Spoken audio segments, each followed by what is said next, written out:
Hey, it's Molly from Building Heroes Academy, and today I want to just get you started on Building Heroes. Like, if you haven't pulled it out and started yet, sometimes it's the hardest part is just getting started.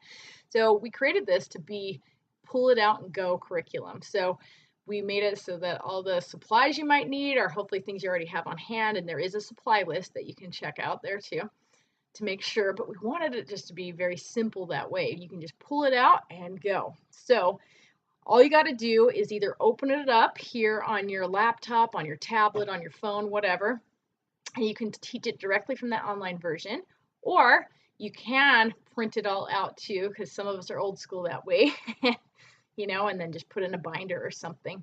So if you go to the first lesson, you'll see that we have this pattern of learn, wonder, do. So learn is kind of the short learning section where you can read that lesson or just tell it in your own words to your kids. It kind of gives them the background, okay, of what's going on.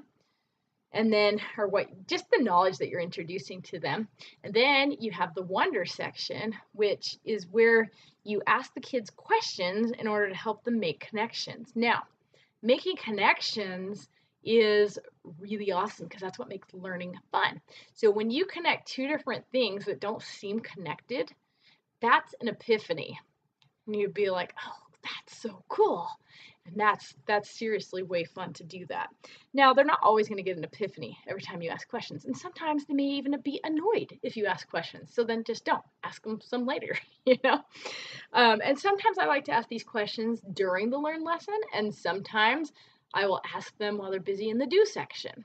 So it's kind of just varies however you want to fit those in there. Okay, then after the wonder section, you have the do section. You can totally skip that if you want to, but really kids love hands-on stuff. They love activities. And just really the very act of using their hands or their bodies gives them a way to remember what they just learned. So really, I kind of see this as more of a concrete, a way to cement their learning, I guess. Maybe that's what I'm trying to say here. And we try to make the activities really simple at the end of each lesson, just so that, it's easy. Okay, so then if they're still engaged and they want more, you can always go to the additional fun section. So they can do more activities, they can explore this more. And they can do it on their own, or you could just do it as a whole other lesson if you want to do more. It's just however you want to do that. The additional fun activities are all just optional, but they're all really cool. And I tried really hard not to pick busy work stuff, but just stuff that's really high interest. Okay, so that's kind of the basic lesson structure there for